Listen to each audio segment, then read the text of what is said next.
Lucas had been a very wealthy farmer, but he hadn't managed his farm wisely and had been very careless with his money. He realized too late what a fool he had been when he lost everything. Now he and his wife lived in poverty in a tiny house, which could hardly be called a house. The cracks in the walls made it impossible to keep warm. Rain came in through the holes in the roof. Their life was a constant struggle. They had always prayed for a child, but during their years of wealth, God had never listened. Now they were poor and had nothing, and his wife gave birth to a baby daughter. "Oh, what are we going to do?" his wife cried. "We don't have food for ourselves. How are we going to take care of this poor little stranger?"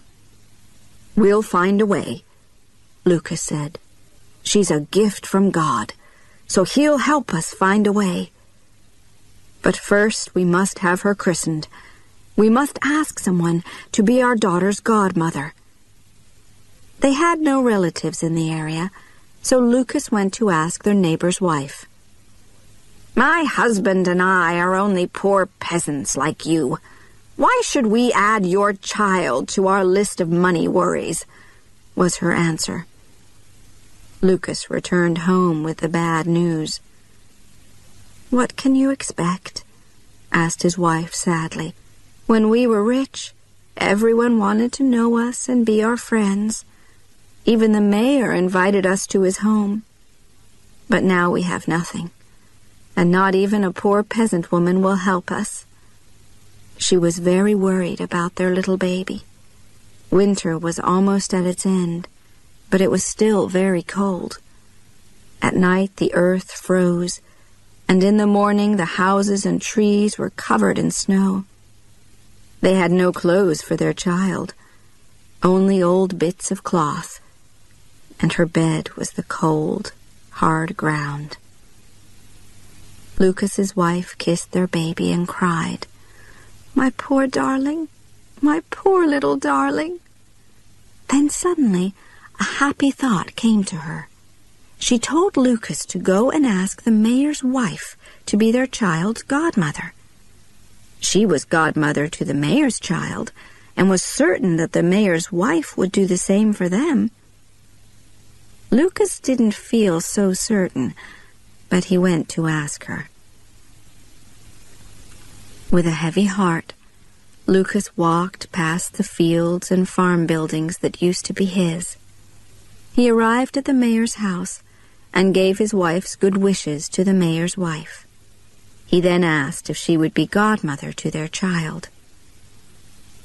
"You know how hard things are at the moment," she answered. "Everyone's struggling.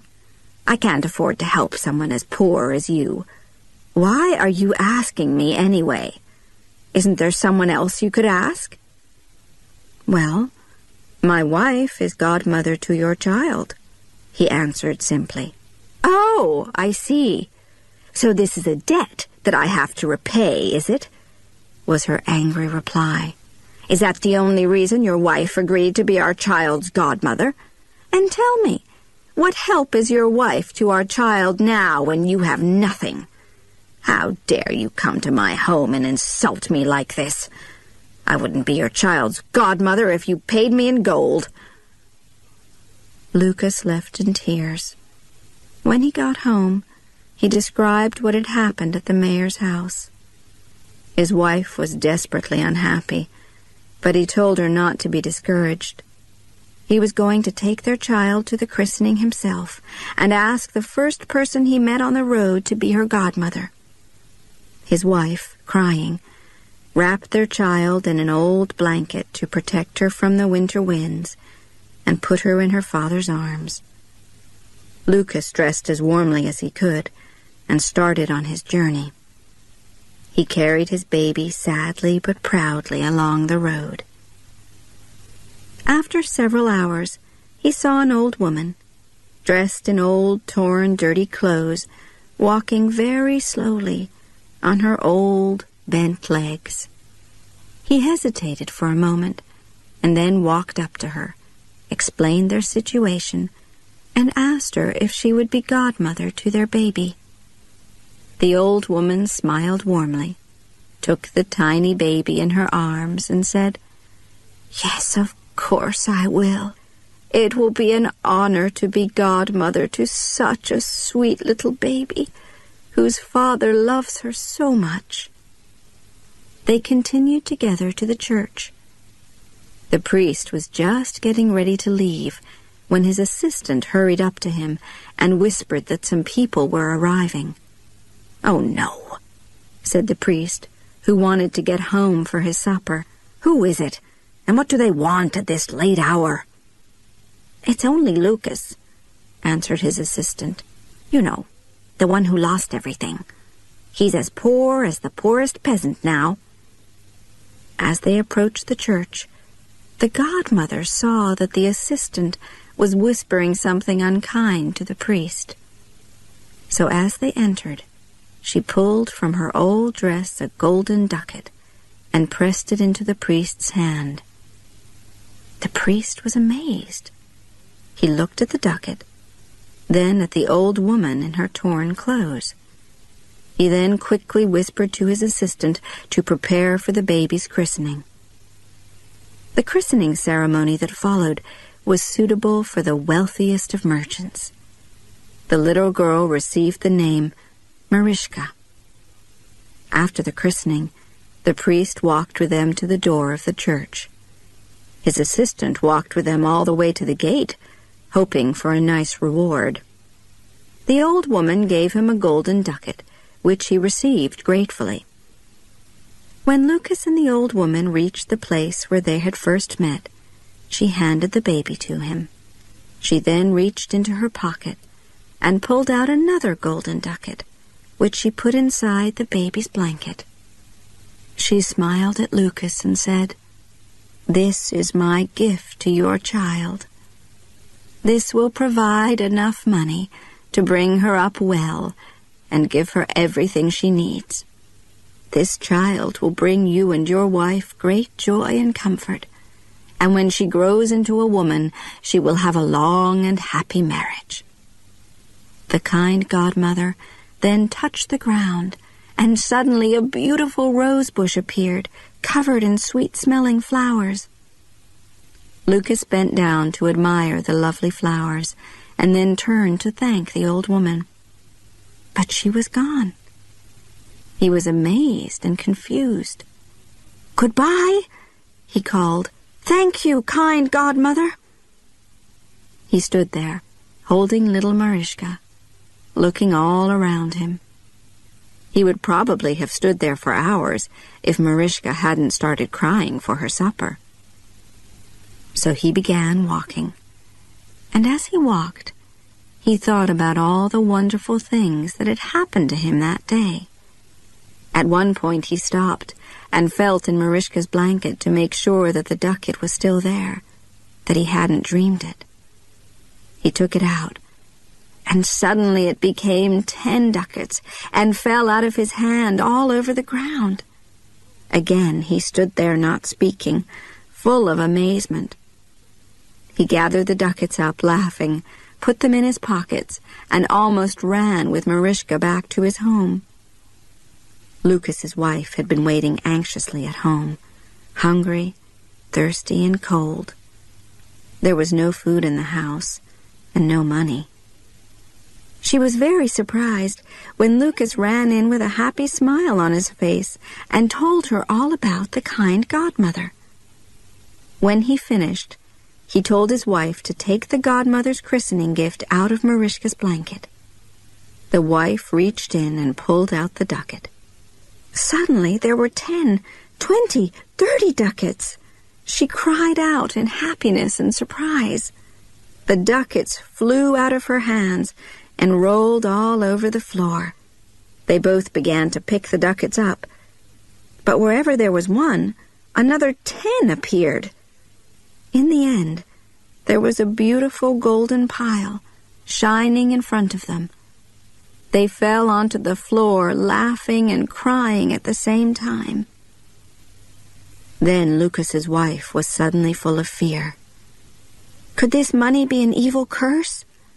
Maybe the woman is an evil spirit who wants to buy our souls. Lucas laughed. Don't be silly, he told her. What evil spirit would go into a church? But Lucas knew this godmother wasn't an ordinary woman. Maybe she was a good spirit, sent by God to help them. He warned his wife, however, that they must guard their secret. He told her to hide the money and not tell anyone the true story. He then took 1 ducat for the mayor to change so he could buy eggs, flour, bread, and milk. When he asked his wife what else he should buy, she immediately answered, "Our land, our house, our animals, our fields." "Tomorrow morning," Lucas replied happily. Then his wife became very serious and said, "But Lucas, please manage them more carefully this time." Lucas took her in his arms and told her quietly, "I promise to do this, for you and our child. I've been very silly and caused us much unhappiness and worry. But I've learned my lesson. Please believe me." He then left to get their supplies. While he was out, his wife sat holding her baby and dreaming happily about their future. After some time, Lucas returned with the mayor's servant, who was carrying buckets of fresh milk, a basket of eggs, and some wonderful cakes. "The mayor's wife sends her good wishes to you both, and has sent me to help you in any way I can," the servant told her. Lucas's wife thanked her and watched as the servant then began preparing a fine soup for them on the fire. Lucas had also bought 3 soft feather beds, which he put by the fire. The next day, Lucas went to buy back their farm. The mayor's wife was extremely curious to know how Lucas and his wife had become wealthy again since his visit to their house the day before. So while Lucas was out, she visited his wife and asked questions. But Lucas's wife didn't give away their secret. She just told her that Marischka's godmother had very kindly given them enough money to help them start again. After the mayor's wife left, Lucas's wife sat by the fire, thinking about their kind godmother. She thanked her for giving them a second chance in life. Lucas did buy back all their property, and this time he managed it wisely. He built handsome, solid farm buildings and a beautiful house for his family. He bought the very best animals, and in the fall, his fields were full of healthy golden wheat and corn. His farm became the best in the region. Lucas and his wife were loved and admired as they were good neighbors, generous and helpful to any poor farmer who was having bad luck. Marischka was a wonderful child. She gave Lucas and his wife great joy and comfort, as her godmother had said she would. When she became a woman, her beauty attracted a wealthy prince who asked her to be his wife. She married him and lived a long and happy life. Lucas and his wife grew old in good health. In the evenings, they often sat by the fire and talked about the time when the kind godmother appeared and changed Lucas's luck.